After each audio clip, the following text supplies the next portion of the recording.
Putrajaya puts Labuan under CMCO for almost 2 weeks.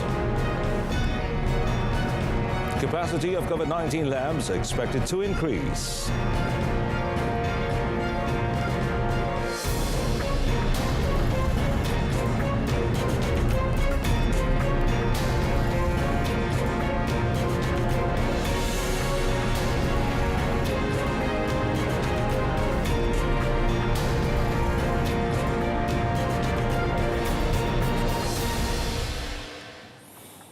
Good evening. Hello, and thanks for joining us. You're watching News at 10. I'm Mohammed Amin Carlos.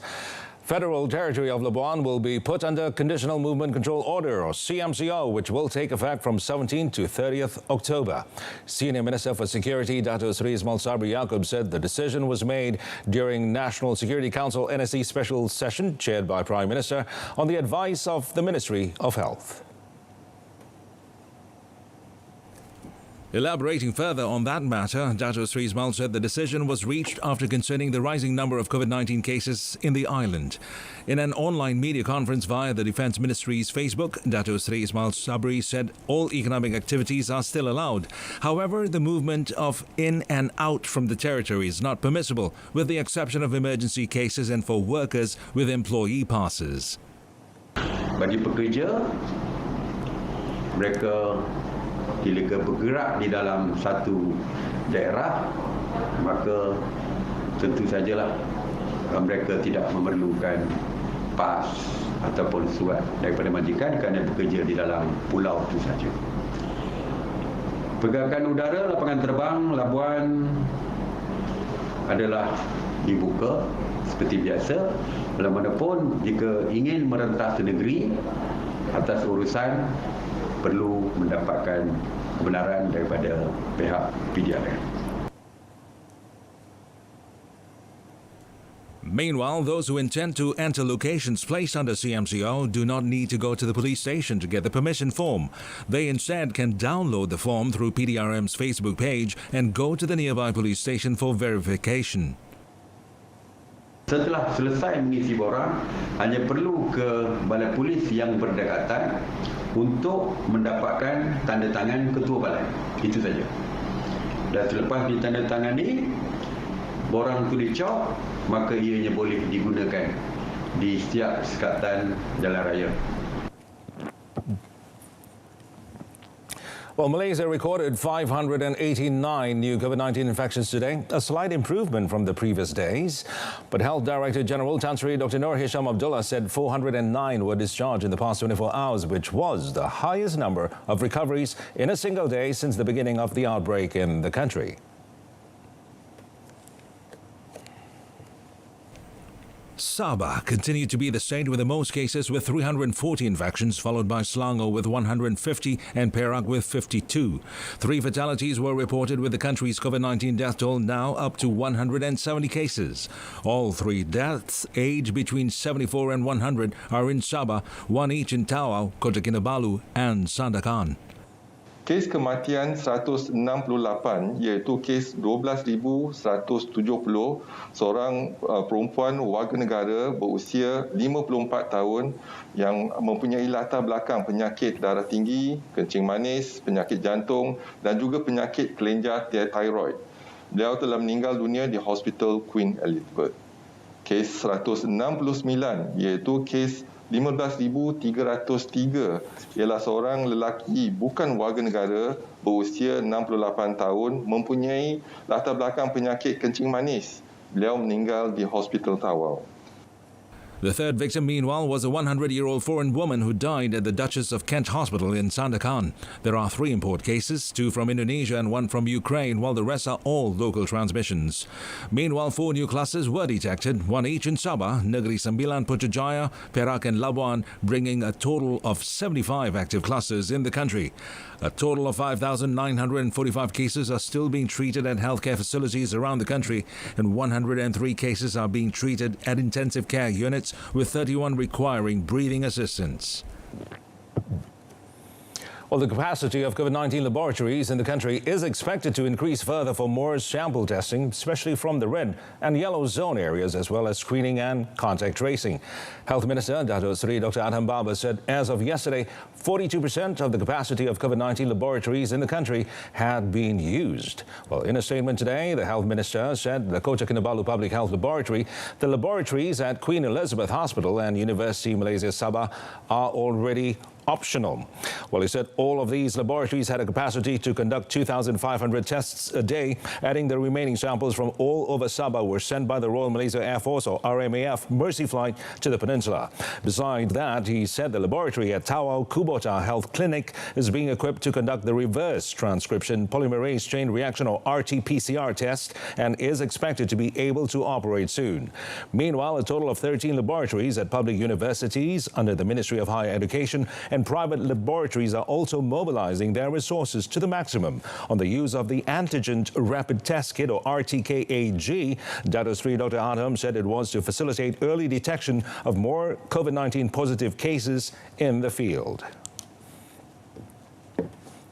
Well, all staff who had come into close contact with inmates confirmed positive for COVID-19 at the Pulau Pinang Remand Prison have tested negative in a second screening test. Now, Pulau Pinang Remand Prison Director Muhammad Juso Ismail said the department received their screening results yesterday and did not rule out the possibility that further tests would be conducted. Well, he said further screening tests are necessary as some prison staff had to accompany doctors when examining COVID-19 positive inmates at the treatment center located in the prison. Well, since 5th October, the Remand Prison Cluster has recorded 189 cases, and as of 12:01 a.m. today, the Enhanced Movement Control Order or EMCO has been enforced at the prison as well as the prison quarters. Updating further on the matter, Muhammad Juso said the Ministry of Health, the MOH, would also be screening the close contacts of prison staff, such as their family members, adding that the cause of the outbreak at the prison had yet to be identified. On the EMCO, he said a total of 220 prison staff who did not live at the prison quarters were currently not allowed to return home and would be placed in temporary quarters provided by the Malaysian Prisons Department in the EMCO area. Well, he said leave applications for 320 prison staff had also been frozen, and the department would ensure that all its staff complied with the set directives during the EMCO. Senior Minister for Security Cluster, Dato' Sri Ismail Sabri Yaakob, announced on Tuesday that the EMCO will be implemented at the Pulau Pinang Remand Prison area effective 15 October, involving 2,306 prisoners as well as 304 staff and families living at the residential quarters near the prison. Well, 2 schools in Masjid Tanah Melaka have been ordered to close for 7 days starting today after a pair of siblings tested positive for COVID-19. Now, State Health and Anti-Drugs Committee Chairman Dato' Rahman Mariman said the youngest sibling was a primary 6 student of Sekolah Kebangsaan Teluk Berembang, while the elder one studied at Sekolah Menengah Kebangsaan Lubuk, China. Well, Dato' Rahman said the case, however, is being handled by Negeri Sembilan as they both live in Kampung Nerambai, Lubuk, China, Negeri Sembilan, but study in Melaka. He said 8 family members, including both students, have tested positive so far, adding that all of them are being treated in Seremban. Preliminary investigations found that the siblings had contracted the virus from their aunt, who had returned from Labuan. Dato' Rahman said efforts are being made to trace close contacts, especially from the 2 schools, while cleaning and disinfection works are also being carried out. The process of activating a field hospital is currently underway at the Tawau Sports Complex Hall in Sabah. Well, the hospital, which is located about 10 minutes from the Tawau Hospital, is being set up in collaboration with the Malaysian Armed Forces, the MAF. Well, Health Director General Tan Sri Dr. Nur Hisham Abdullah in a Facebook posting today said the field hospital would be used to treat non-COVID-19 patients from the Tawau Hospital. The field hospital is dedicated to providing obstetrics and gynecology, pediatrics, orthopedic and general surgery services. According to him, the activation of the field hospital would give more space to the Tawau Hospital to treat positive COVID-19 cases that require intensive care, including those referred from nearby districts, especially Sempurna. While cases with no or mild symptoms will be placed at the COVID-19 low-risk quarantine and treatment centers or PKRC. Tan Sri Dr. Nur Hisham also expressed his gratitude to all parties, especially the MAF, that have contributed to the setting up of the field hospital. Police will be recording a statement from opposition leader Dato Sri Anwar Ibrahim tomorrow pertaining to a list of 121 MPs claimed to be supporting him to form a new government. Now, Bukit Aman Criminal Investigation Department Director Dato Huzair Mohammed said Bukit Aman's Classified Criminal Investigations Unit will be handling the case.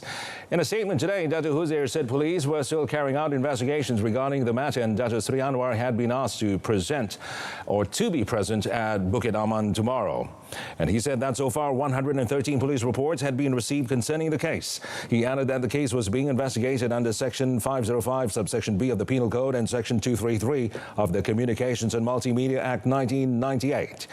On Tuesday, Dato Sri Anwar had an audience with Yang di-Pertuan Agong Al-Sultan Abdullah Riayatuddin Al-Mustafa Billah Shah at Istana Negara to provide documentation to support his claim that he had majority MP support in the Dewan Rakyat to be Malaysia's 9th Prime Minister.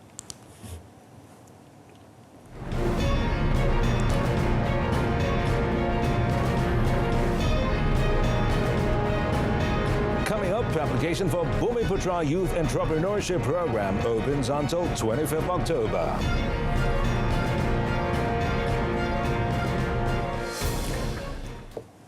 Well, a woman driver who caused the death of a Royal Malaysian Navy personnel in an accident last Saturday was sentenced to 6 years in prison and fined a total of 8,000 ringgit by the Johor Bahru Magistrates Court today for driving under the influence of drugs. Magistrate Suhaila Saifuddin made the decision after Nur Fatin Nazra Suhaimi, aged 23, pleaded guilty to the charges. Well, Suhaila also ordered Nur Fatin, a factory worker, to pay a fine of 3,300 ringgit for 3 other offences, namely not having a valid driving licence and driving a vehicle without road tax and insurance. She pleaded guilty to the 3 additional offences. In a different court, Suhaila was sentenced 7 months jail and 2 years surveillance order after she pleaded guilty of self-administering drugs in an offence under Section 15, subsection 1, subsection A of the Dangerous Drugs Act. On 10th October, police arrested a woman, Perodua Myvi driver, after a 3-car accident at the traffic light intersection along Kilometer 4 of the Jalan Johor Bahru, Kota Tinggi. The accident's impact had caused the death of Royal Malaysian Navy personnel Muhammad Rizal Busari, 31, who was waiting at a traffic light intersection in Taman Pelangi. An ex-political secretary to former Defence Minister Mohammed Sabu was charged in the Kuala Lumpur Sessions Court today with 5 counts of accepting and soliciting bribes amounting to 6.35 million ringgit to help the company to secure projects by the ministry. However, Muhammad Azhar Che Madali, 49, pleaded not guilty to all the charges which were read out to him before Judge Azura Alwi. Well, one of the charges, Muhammad Azhar was alleged to have solicited 5 million ringgit from FEHM entity Sendirian Berhad Managing Director Ilyas Jamadi Tajuddin as gratification to help the company to be selected as a strategic partner and contractor for maintenance of the PRISM Systems Intelligence Equipment, Directorate of Information Warfare or DPI, Defence Intelligence Staff Division, BSPP, Ministry of Defence, Malaysia. He was charged with committing the offence on 22nd July 2019. On 4 other charges, Muhammad Azhar was charged with accepting 1.35 million ringgit from Ilyas Jamari through a director of Syarikat Ikaira Resources, Zainuddin Abdul Majid, and Aqsa Solutions Sendirian Berhad Director Ahmad Hisham Ahmad Tajuddin for the same purpose. The offences were allegedly committed between September 2019 and February 2020. All the charges were framed under Section 16, subsection A, subsection B of the Malaysian Anti-Corruption Commission MACC Act, which provides an imprisonment for up to 20 years and fine of not less than 5 times the amount or of the gratification 10,000 ringgit, whichever is higher, upon conviction. Well, the court allowed bail at 300,000 ringgit with 2 sureties and also for the accused to report himself once a month at the Putrajaya MACC office, as well as to surrender his passport to the court and to not intimidate witnesses in the case. The court also set 26 November for mention. Well, a 70-year-old government retiree was charged in the Kota Bahru Sessions Court today with shooting a cat with an air rifle, causing unnecessary suffering to the animal. However, the accused Abdul Hamid alias Fauzi Ismail entered a not guilty plea after the charge was read out to him before Judge Shahrul Rizal Majid. Well, according to the charge, the accused had used an air rifle injuring his neighbor's cat on its right ear. Well, the offense was allegedly committed at Lorong Raja Abdullah Jalan Pintu Gang on 17 August, and the offense framed under Section 29, Subsection 1, Subsection E of the Animal Welfare Act 2015 provides for a fine not less than 20,000 ringgit and not exceeding 100,000 ringgit or 3 years imprisonment, or both if convicted. Muhammad Sharif Sabran, who appeared for the prosecution, had asked bail to be set at 5,000 ringgit. However, the accused, represented by a lawyer from the National Legal Aid Foundation, pleaded for a lower bail on grounds that the accused is a senior citizen. The court allowed the accused bail of 3,000 ringgit with one surety and set 22nd November for remention.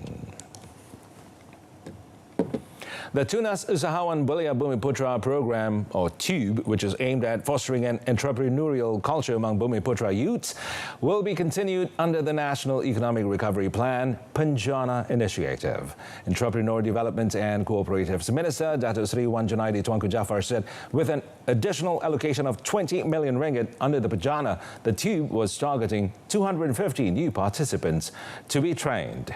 Now, the TUBE, which is run by SME Corp Malaysia, have trained 5,766 participants to date, of whom 99% have started their own business. Well, the minister said the program had recorded accumulated sales of 127.17 million ringgit and created 10,540 new job opportunities, including for the participants themselves. This year, TUBE will be conducted online due to the COVID-19 pandemic, and application for the TUBE will be open until 25th October.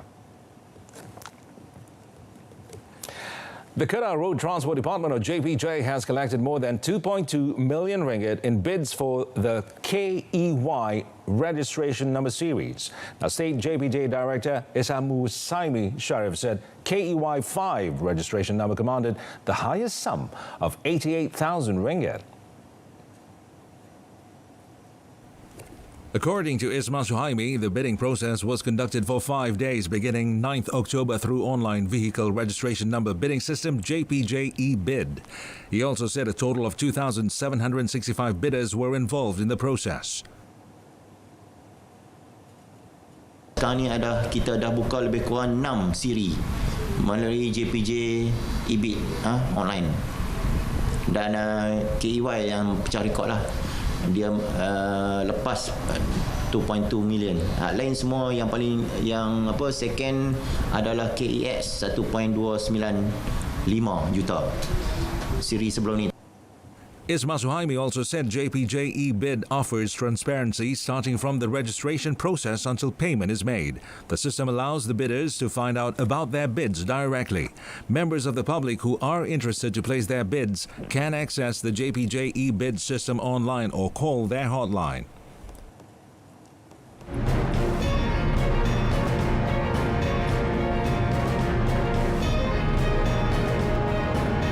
Coming up, hundreds of protesters gather in Thai capital defying ban.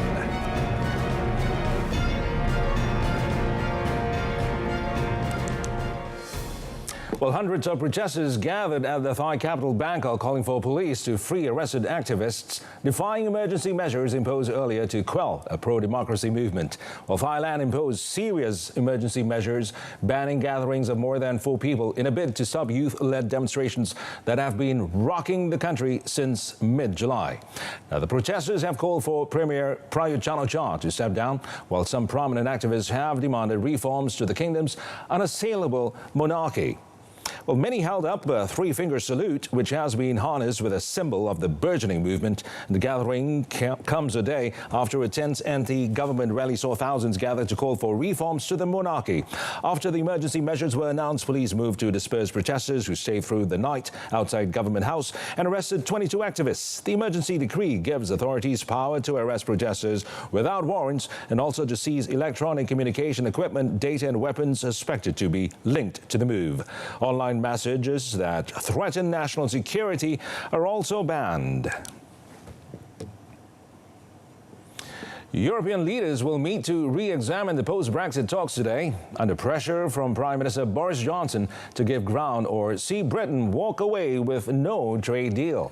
Now, the 27 leaders have tried to keep Brexit off the agenda at their recent summits, trusting an EU negotiator like Michel Barnier to defend their interests as the former partners hammer out a new relationship. But Johnson was warned that he could walk away from the negotiations unless the result of the latest two-day Brussels summit point the way to a breakthrough. EU officials do not recognize his deadline and insist they remain behind Barnier and united in their demands. But they still believe a way can be found in the coming weeks to reach an agreement on fair competition rules and fishing quotas that both sides can accept. The British side has accused Brussels of trying to force concessions by running down the clock, with a window narrowing on chances to agree and ratify a deal before the UK leaves the EU single market on 31st December. UK negotiators want Barnier's team to produce draft legal text to serve as the basis of the next rounds of talks, but EU officials say the sides are still not close enough on the remaining tough issues. European diplomats say Brussels is still hoping for a deal, but is looking for a sign from Johnson that he is serious about compromise on the EU priorities.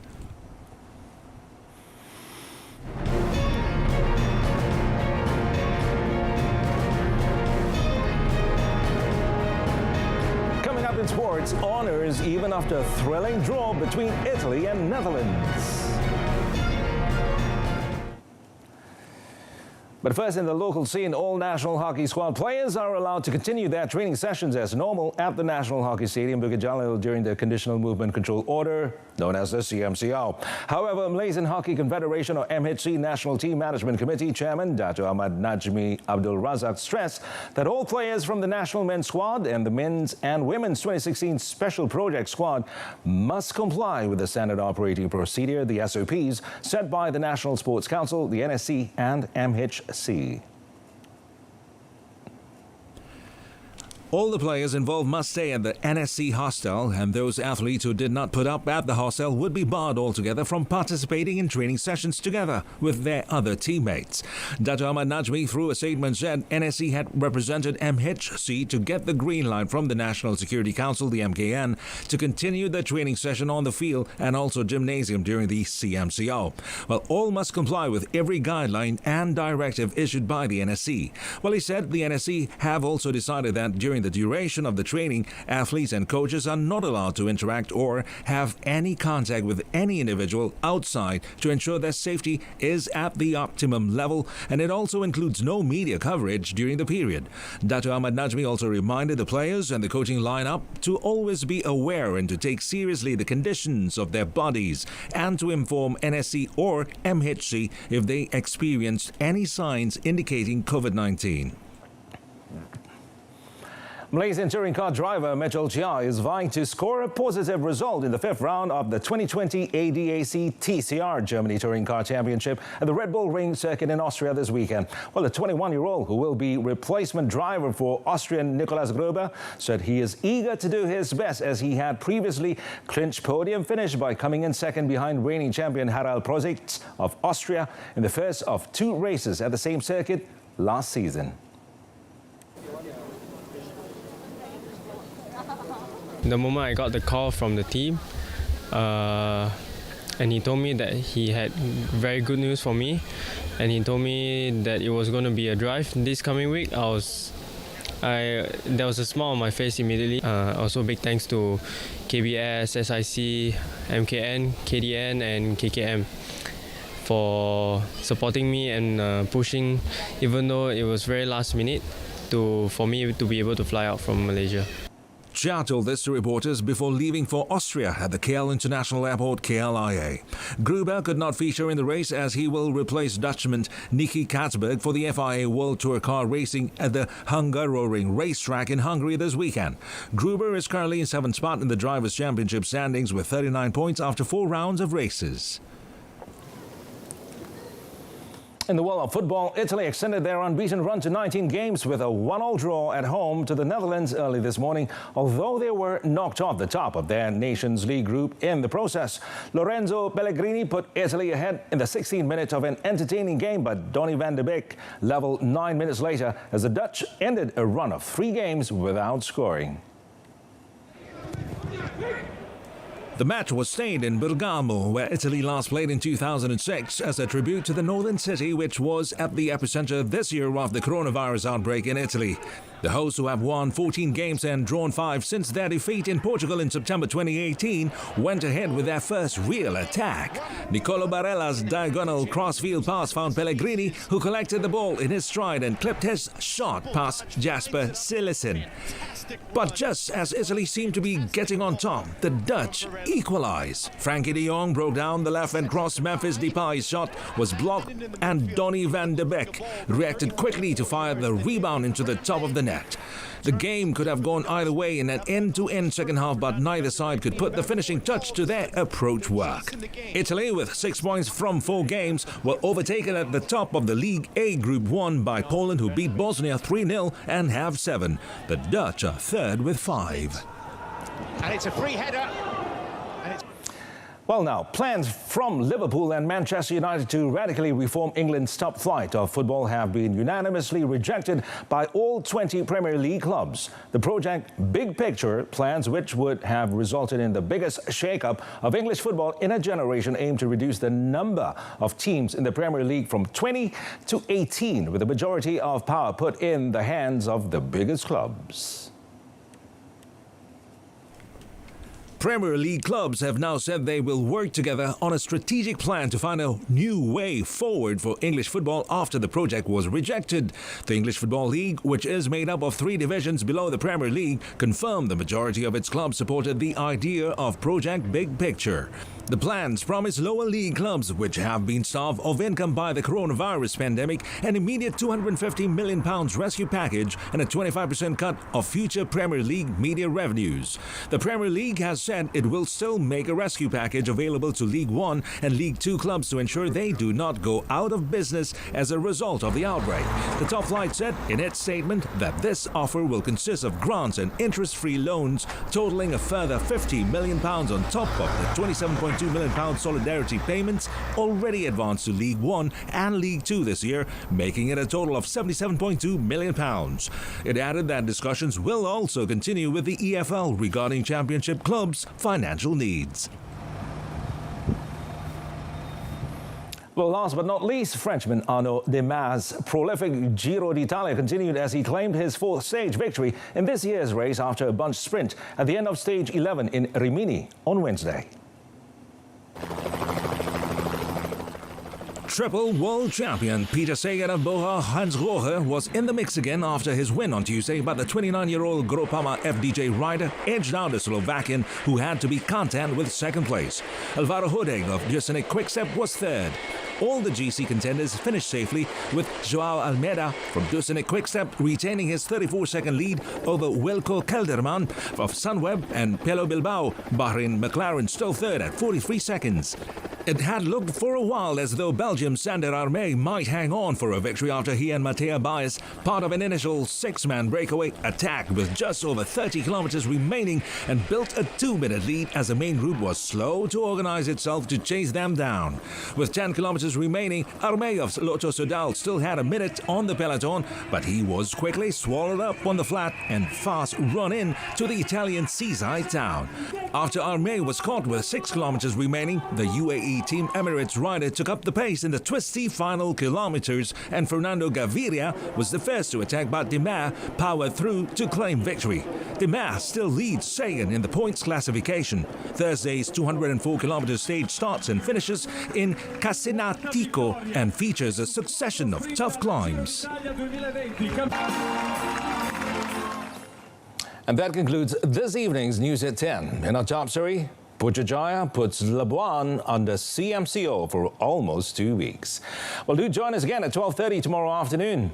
I'm Mohammed Amin Carlos. Stay tuned to Saluran Berita RTM. Have a pleasant evening.